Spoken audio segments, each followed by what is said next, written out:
Hey tout le monde, c'est Mathieu de Rester Connecté et aujourd'hui on va revenir sur la fameuse bague connectée de Samsung qui semble s'illustrer dans les couloirs du Mobile World Congress. Samsung va arriver donc avec un nouveau produit sur le marché des objets connectés, une bague, de quoi éveiller ma curiosité, je vous dis tout.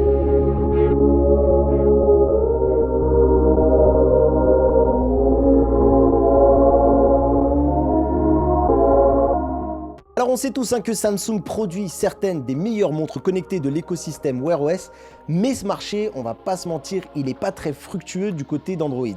Je vous ai fait même une vidéo pour vous informer que des marques lifestyle comme le groupe Fossil jettent carrément l'éponge pour se reconcentrer sur les montres traditionnelles. Beaucoup de gens considèrent encore la montre comme un objet noble, un bijou, un objet de transmission. Et pour d'autres, le smartphone, il a carrément simplement remplacé ce produit. Samsung est bien conscient de cela et a donc décidé d'opter pour une toute nouvelle approche pour peut-être parvenir à convaincre cette clientèle qui est réfractaire au Galaxy Watch. On va passer un petit peu en revue les quelques infos qui sont sorties du salon et on va voir si ça peut vous hyper ou non. Après avoir fait un teasing qui avait fait beaucoup parler lors du dernier Unpacked, il est maintenant possible de voir la bague connectée en vrai dans les couloirs de Barcelone.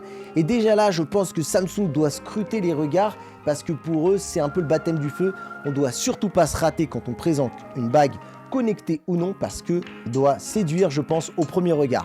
De mon point de vue, c'est plutôt réussi car ils ont joué la carte de la sobriété, mais je trouve que Samsung a manqué d'audace, ils y vont prudemment. Elles ressemblent à celles qui sont déjà sur le marché et je ne vais pas mentir, c'est un peu décevant. J'aurais bien aimé qu'elle ait un petit détail qui lui offrirait une esthétique un peu unique et qu'une fois qu'elle soit lâchée dans la nature, on se dise, voilà, c'est celle-là, la Galaxy Ring. Tout en évitant le côté un peu surenchère et tape à l'œil. Bon, là c'est dommage, j'espère qu'à l'avenir cette Galaxy Ring s'équipe par exemple, pourquoi pas, d'écran e-ink enroulable qui permettrait de diffuser des petites icônes informatives si on le souhaite, mais surtout, l'intérêt de ces écrans serait là pour apporter la touche de personnalisation, que ce soit avec des formes et des couleurs, un peu comme ce qu'avait proposé il y a fort longtemps, il y a 5 ans déjà, Sony avec sa Face Watch U. Je vous montre quelques images, dites-moi ce que vous pensez de mon idée. En ce qui concerne les fonctionnalités, on sait que la bague sera équipée d'un suivi du sommeil, ce qui est plutôt important pour notre santé et notre bien-être. D'ailleurs, Laurent, le CEO de la marque Homemade qui distribue la Ice Ring, que j'avais pu interviewer dans une vidéo vraiment sympa à suivre, que je vous recommande, en est convaincu.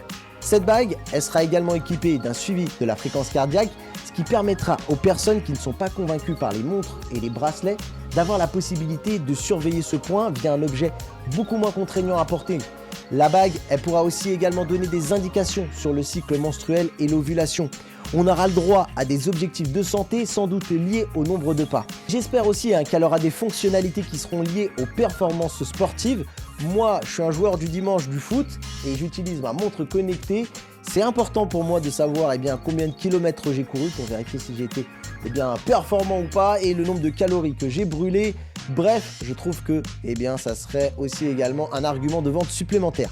Alors comme on est sur une bague connectée, pas d'écran, mais du coup on retrouvera toutes ces informations qui seront disponibles sur l'application qui s'appelle Samsung Health et apparemment elle introduira un nouvel onglet baptisé My Vitality Score, ce qui permettra de regrouper comme ça des choses spécifiques au bien-être et à la santé. On évoque aussi la possibilité de mesurer la glycémie, alors c'est vraiment quelque chose de souhaitable je pense pour les utilisateurs qui en auront besoin, mais je pense que c'est encore trop prématuré pour en parler. J'attendrai que Samsung prenne la parole officiellement à ce sujet. En termes d'autonomie, Samsung confirme qu'elle dépassera largement celle des montres connectées. J'ai envie de dire encore heureux, c'est un produit qui est dépourvu d'écran. Du coup, on espère bien que celle-ci fasse beaucoup mieux. C'est aussi un argument si on veut convaincre les personnes qui ne veulent pas de montre, puisque pour certains d'entre eux, c'est typiquement le genre d'argument de dire je ne veux pas avoir à recharger le soir mon smartphone et ma montre.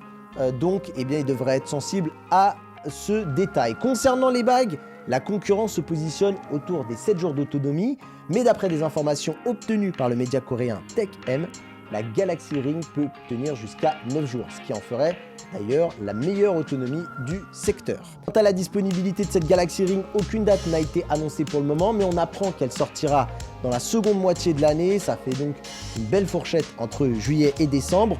En ce qui concerne son prix, Android Authority émet l'hypothèse, donc c'est celle d'un média, qui parle d'un prix proche de celui du concurrent, la Oura Ring 3 qui est la plus connue, soit environ 300 €. Elle est déclinée en plusieurs tailles, on parle de 5 à 13, on dit aussi que ça ira du S au XL, et on voit qu'il y a d'ailleurs plusieurs coloris qui sont disponibles. J'en connais déjà 3, l'argent platine, noir céramique et l'or. Bah alors moi je me tourne vers vous, vous en pensez quoi du coup? Est-ce que vous êtes convaincu par cette bague connectée? Est-ce que cela pourrait relancer le marché des objets connectés? Laissez vos commentaires et vos idées en dessous de la vidéo. N'oubliez pas de liker et de vous abonner pour ne manquer aucune de nos prochaines vidéos. Comme on dit chez moi, restez connectés. Bye bye tout le monde.